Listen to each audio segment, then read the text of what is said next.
as an NFL head coach? I didn't think I called a particularly great game. I could have adjusted a little bit better to the lack of pressure that Flo was giving us. And so I can do a better job there. And then at the end of the game, felt like we could kick it out of the back. We weren't able to get that done. In hindsight, I should have kicked it out of bounds. Training camp, OTAs, preseason, week one. He's holding himself and Caleb Williams accountable. Best bosses I've ever had do the same thing. I always tell my boss, bark at me. Just upset, tell me. I'll figure it out. Remember Matt Eberflus? They lost the Hail Mary game, gave up all those free yards before the Hail Mary. He was questioned. Nothing to see here. It is just no big deal. It's a big deal. It was a big deal. A lot of things were a big deal. And it was always Mike McDaniel ice cream for breakfast. Mike McDaniel, Miami, players stroll in late. Tyreek Hill criticizes his quarterback publicly. In camp, remember this year in camp? When teams practiced against those joint practices, practiced against the Dolphins. And I forget the team, but one of the players in the team said, yeah, they don't practice like us. Miami doesn't practice nearly as hard as us. Standards, excuses, not holding people accountable. Sean McVay admits now with the Rams, he had to lighten up. He was so harsh and intense. Tom Coughlin lightened up and then beat Brady and Belichick twice in Super Bowls. If you look at Coughlin and Sean McVay, their resumes are filled with accountability to themselves and others. It's one of my knocks on Mike Tomlin. He's two-player friendly. It I mean, and again, I don't expect my coaches to be perfect, right? We're all on our couch watching. You know, when you're in a game and it's fluid and it's going fast, I was joking with the staff this morning. It's like going on a date with a beautiful, smart woman. You want to be funny but not silly, confident but not arrogant, smart but not preach. Like, you know, like it's, oh, this date's happening and she's judging me and I don't have time, and they make their mind up in 8 minutes. And it's much easier to sit and watch the date and go, boy, he's not handling it well. He's not asking her about her. He's doing too much talking. Yeah, I appreciate the dating advice. I'll keep that in mind. But so, no, I mean, Colin's obviously absolutely positively right. And I'm really glad that he pointed this out and highlighted this, because I talk about accountability all the time and telling the truth. And, you know, it always is so frustrating when you hear coaches, you know, essentially lie, right? Like they gaslight us all, especially because we have the benefit now of being exposed to so many different opinions at the same time, which can help and hurt.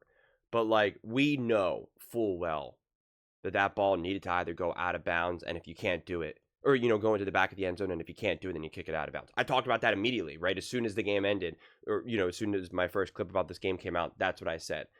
And now, once upon a time, when you didn't have access to kind of all these views and to have everyone kind of start to say this at the same time, and you really feel it through social media, through YouTube, through, you know, just these shows that have so much more access, and we have so much more access to them, like, you have this groupthink where it's just like it's harder to hide. In like the 80s and 90s, it was like someone wrote in a newspaper, Ben Johnson should have kicked the ball out of bounds, and you have to like read it real small in the newspaper, and it was just like, you know, it's just a lot easier for you just to be like, well, that's your opinion, Mr. Raider Man. And it's like, well, now we can see that it's the opinion of literally millions of people's, hundreds of shows on TV, YouTube, everywhere. And so it's just like, we all become smarter as fans, honestly. And yet people will still try to gaslight us and just lie. And we saw this recently with Deion Sanders, Coach Prime, with his failure to call timeouts in that one game. And he was all chippy and was like, this was actually the right thing to do. And it was like, no, it's not. It was not. And we've seen Eberflus, we've seen Dan Campbell, we've seen, and I like Dan Campbell, but we've seen coaches always try to put blame elsewhere, or be like, no, you know what, this is the play that I called and I think it was the right one, and you know, that's what we do. And it was just like, no, I don't know about that. You know, like, there is just, I've seen Raheem Morris do it. I mean, I can go on, I can go through all the coaches that pretty much just like, essentially like, no, like, this is what we should have done here, and that's why we did it. And it's just like, dude, like, no, it was clearly the wrong decision, or it was clearly not right. Now, I don't know if he was, I think sometimes though you also have to take it with a grain of salt, because sometimes, and this is what a good coach does, like they do fall on the sword and they will say, like, you know, at least publicly, like, yeah, you know, like I need to be better. And it's like, Ben Johnson wasn't the problem in this game. Yeah, there was a few mistakes here that he made that I highlighted before, but like, I'm not going to be like, yeah, his play calling wasn't, you know, he needed to be better from a play calling perspective. It's like, I mean, maybe, I guess, but he consistently throughout that game gave Caleb Williams layups here, and Caleb Williams did not hit them. I mean, he was scripting beautiful plays, both actual on the script and then script as in just in terms of, you know, just the play itself. I mean, so like I think Ben Johnson was actually really organized. But what he needed to figure out was, my quarterback's not doing exactly what I need him to do. I'm not necessarily really used to this. And now I kind of have to figure this out. I have to find my way through that. And that's going to be newer for Ben Johnson for sure. And this is what I've always talked about. There's a difference between coaching a seasoned veteran and a young player who needs legitimate development. You're speaking different languages. It's why Kevin O'Connell can have fast success with the Sam Darnold. Yeah, Sam Darnold is not this elite, otherworldly quarterback, but at the time, he's a seasoned veteran and can run an offense. And so it's a lot easier to coach that than someone who's in their first or second year in the NFL with more talent. Just the way it works. And so now this is something that Ben Johnson is now going to have to explore and figure out with Caleb Williams. And so I really do love the accountability. It's like, it's something that always speaks to me, especially when it's authentic, when it actually feels authentic. And it does allow you now to be a better leader, to be a better coach, to be able to call other players out, and other players now don't take it as personally. And same thing, because make no mistake about it, Ben Johnson also has to coach other coaches. And it makes it easier for that communication.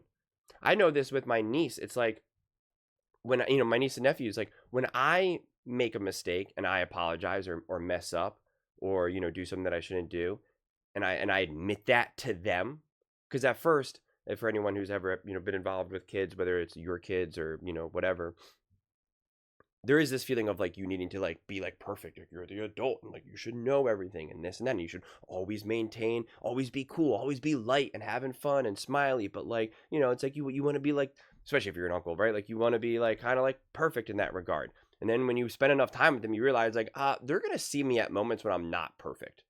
If I'm gonna hang out with them and be a big part of their life, like they're gonna see moments when I'm not perfect because I'm not a perfect person. And so being able to apologize for that leaves the door open for them to apologize, for them to learn and grow. You know, I remember one of the first times my niece came to me and was like, I'm sorry I was a little cranky, earlier today or so. And it was just like, like, I can't believe it. Like you recognized that you weren't being your best and you apologized unprovoked by me or unprovoked by anyone. No one said, you better go apologize. And it's just like, those things are awesome. That's accountability. That is the power of accountability. To constantly, this self-reflection of, what do I need to do to be better? What do I need to do to be better? And I remember when I was working at a drug and alcohol men's inpatient rehab facility, which is just a battle, man, every single day. And I did not have good supervisors, straight up. And it was brutal and it was awful. And when I was leaving, we kind of had like our exit interviews and we were talking. I talked to my main supervisor and I straight up told him, I was like, if you want this place to be better, you have to be better. You have to take more accountability. You have to do more here. You complain a lot about all the issues that we have. It's like, you're the one in charge. If you think other people are going to magically be able to do it, it's not going to happen, man. It's a definition of insanity. It's like, you're going to have to step up. And if you don't want to step up and put this place on your back, well, then it's just like, well, then this is just what it's going to be. This is just the way it works. And he respected it. He acknowledged it and was like, yeah, I know. And like, we were able to have a different level of a conversation because I was no longer his employee. I was leaving. I was like, I'm out of here, bro. I'm not doing this anymore. This is a sinking ship unless you fix it. And, that accountability is huge. And You get that tremendously in sports. You really do. I remember also when I was in LA, actually, when I lived in like San Diego, LA area, I did like sketch and improv. And you're on a team essentially. At least for me, that's the way how I viewed it. And you have to tiptoe around so much in that level of community. It's just crazy to me. There was a time when I was like, oh, that was a really funny scene. Like you're really good at that. Like you should do more of that. Or you know what? Like I don't know if that really worked. Like maybe we should try something different. And I remember someone who's been in that scene from the jump, and he was just like, you talk like someone that's like not really, that wasn't really like trained here. And I was like, what do you mean? And he's like, most people just like aren't that outspoken like that. He's like, it's actually like not proper etiquette in like the acting and theater community. And I was like, that's the dumbest thing ever. I was just like this is, I take a sports mentality. It's like, if I'm even just playing pickup ball with my friends outside, if someone keeps shooting bad shots, we yell at him and say, stop shooting. What are you doing? Pass the ball. There's no tiptoeing around this. And I saw an interview with Matt Damon. We was talking about when he works with, actors who are actually his friends, specifically Ben Affleck. He's like, other directors are always like, that was a good take, but like, I think maybe your character is a little happier in this moment. And that's their way of saying, you did it wrong. I need you to be happier in this take. And he's like, when I work with like Ben Affleck and, when we and Ben work with each other, we're just like, that was a bad take. Do it again. Do this. And he's like, okay, great. And he's like, everyone else kind of tiptoes around it. And it's just like, when everyone just has the accountability and is less sensitive, now you can have really open and honest conversations about what you're doing right and what you're doing wrong, what you're doing great and what you're doing not so great. And I've always felt that way in my life. Like it's very comfortable for me to talk about the things that I do great, but also talk about the things that I do bad. And it's not one-sided. If I ever compliment myself or feel good about myself, it's often followed by a string of things that I do poorly. And that's because from the jump, I had been so coached so hard growing up that it's just like I've been told a lot, all the things that I do great and all the things that I'm doing wrong, right? It's like 1 minute coach is saying, wow, look at him. Look what he's doing, singling me out. He's awesome. He's doing great. Be more like him. And then the next practice, it's like, are you serious? Look what he's doing. Go run laps. Go run sprints. Look what he's doing, guys. Don't do this. And it's just like, whoa, talk about a whirlwind. And when you have that accountability, when you have that honesty, when you have that room of freedom to be able to just be authentic, it matters. And it does start with the coach. And if the coach is not taking accountability, why would any player want to take accountability? Or nothing's more obnoxious when the coach is constantly just trying to put all the accountability on the players. Like that is a tough place to be in, right? It's like being with a parent who just always wants to blame. Anyone who's got elderly parents who maybe still experience this, like the parents still just want to blame you no matter what, no matter how old, no matter how mature you get, anything that ever goes wrong, it's always like, well, it's because of you. It's like, yeah, they still treat you like a little kid. And it could be a tough existence. So I'm going on this like long rant here because like this matters so much. Ben Johnson is somehow such a new school and an old school coach. And that's awesome. That's when I first saw him address the organization. So it was like the staff there. I did a video about it and I said, Ben Johnson is going to work, man. I was like watching that clip of him addressing everyone. I was like, he was authentic. He was real. He was talking to people. Yeah, he was talking to people who were clearly beneath him in terms of power, and yet he was treating them with respect and was just like locked into them. And he understands the assignment. He understands what it takes to be great. And again, it's authentic. And I can't express this enough. Authenticity matters. And this organization will very much be keep up or get left behind. Keep up or get left behind. With Ben Johnson running this team, it feels very much like early stages of the Golden State Warriors. Now, you got to find your Steph Curry. You got to find your Klay Thompson. You got to find your Draymond Green. But it's just like it's keep up or get left behind. So I can't tell you that the Chicago Bears are going to be great with Caleb Williams and the way this team looks like right now. I have no degree of confidence or lack of confidence for that matter, but I am incredibly confident that as long as you give it time and you make good decisions, you draft well, free agency, Ben Johnson will lead the Chicago Bears to greatness. Just a matter of when, not if. But those are just my thoughts. I'd absolutely love to hear yours.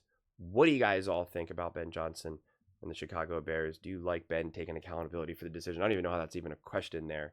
As you see, it's written at the bottom like it's, what do you want him to say? No. But those are just my thoughts. Let me know in the comments below. I read every single comment. It's whether you agree with me or disagree with me. Either way, let's get in some discussions. Let's get in some fights. But ultimately, let's just have some fun. And please do consider subscribing. We are building an amazing community here, and I absolutely love to see you part of it. I want to build something that we all genuinely feel connected to. Something that we're really excited to be part of. I think we're well on our way to doing it. And please don't forget to give this video a thumbs up, as it really does help the visibility and the algorithm. Thank you so much. See you next time.